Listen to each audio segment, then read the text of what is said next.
Hazelight Studios' A Way Out might not have been a flawless experience, but it was certainly unique. With its focus on co-op gameplay and storytelling, it delivered a kind of experience that we don't see a lot of in video games, if at all. And with their next game, Hazelight are looking to continue down that path. It Takes Two's launch is right around the corner, and here we're going to talk about 10 crucial details that you should know about the game. A quick note before we move forward. Please consider subscribing and enable all notifications by clicking the bell icon to get new video updates. And while you're at it, please click like if you enjoyed this video. It really helps us out. With that out of the way, let's begin. Setup. Like A Way Out before it, It Takes Two's story is going to put the focus on two leading protagonists. Players will be stepping into the shoes of Cody and May, an estranged couple who's been going through a bit of a rough patch. After they find themselves transformed into dolls, they must work together with each other and with the help of a magical book named Dr. Hakim, turn themselves back into their human forms and find a way to fix their relationship. A genre-bending experience. Hazelight Studios are describing It Takes Two as a genre-bending experience, and based on what we've seen and heard of the game so far, it seems to be taking that description to heart. Platforming seems to be a big focus, of course, but we've also seen plenty of puzzle solving, shooting, and all manner of other gameplay mechanics being thrown in. It definitely looks like there's going to be a lot going on here. Speaking of which, variety, variety, variety. Something that Hazelight Studios seems to be emphasizing a lot with It Takes Two is variety in gameplay, which doesn't come as much of a surprise given that that was something they did with A Way Out as well. Speaking to Gaming Bolt in a recent interview, the famously outspoken and passionate Joseph Fares, the director of It Takes Two and founder of Hazelight, went as far as to say that It Takes Two will, quote, take the world record in actually how much variation is in the game. He went on to elaborate on that in typically enthusiastic fashion, saying, quote, I can guarantee you I'm ready to give you $1,000 if someone genuinely thinks that they get tired of It Takes Two. It's impossible, because there will be something new around every corner for a story reason or for what Cody and May go through. So whatever happens or whatever they meet, you're playing it, which I think is awesome. And yes, from a production perspective, my team is not always happy about this, but they've gotten used to this because I love variation. And of course, it takes time. However, we're used to it and we love it. This is the kind of game that we want to do. Marrying narrative and gameplay.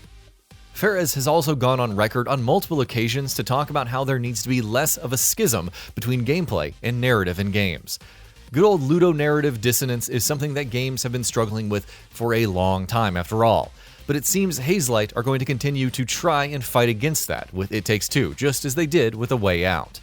Depending on what's going on in the story, players will be contending with different mechanics and gameplay segments, which will tie in one way or another with the narrative elements of that section as well.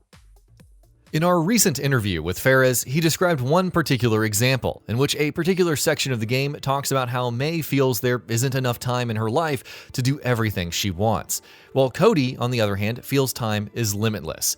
And that translates to unique mechanics particularly for that part of the game, with Cody being able to control the flow of time and May existing in two places at the same time.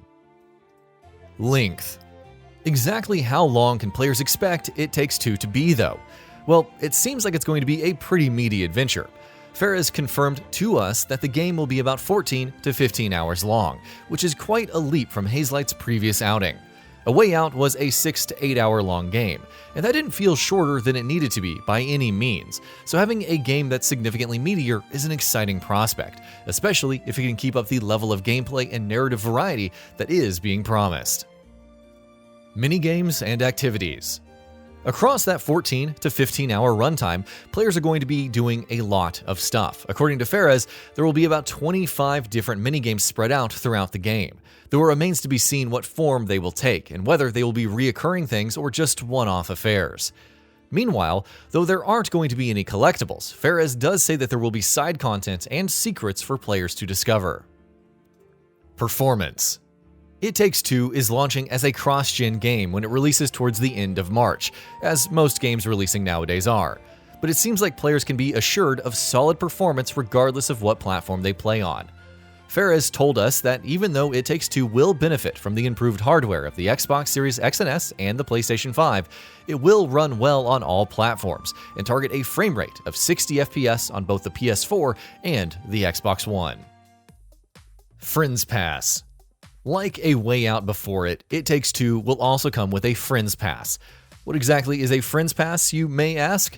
Well, in a nutshell, if you buy the game, you can invite a friend to play it with you via online co-op for free, even if they haven't purchased the game themselves.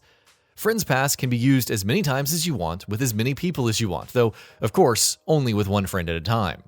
Meanwhile, just like A Way Out, on Steam, It Takes Two will use Remote Play Together instead of Friends Pass. No crossplay. Friends Pass is an excellent initiative, but it's not limitless. The one restriction it will impose will be through lack of crossplay, which means someone who purchases the game on, say, a PS5 cannot invite a friend who's playing on an Xbox Series X.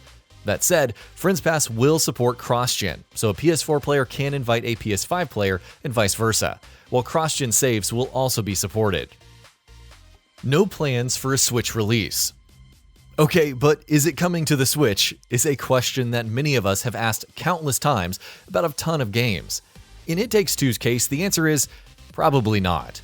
When we asked Fares about a potential Switch port, he told us that Hazelight has no plans for that, and that getting the game running on Nintendo's platform might not even be possible, owing to its split-screen co-op nature and how, in his words, quote, "there's a lot of stuff going on" in the game at all times, except he didn't say stuff.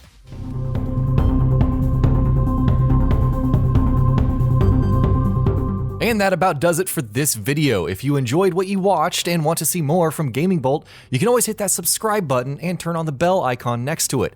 That way you will never miss any of our videos.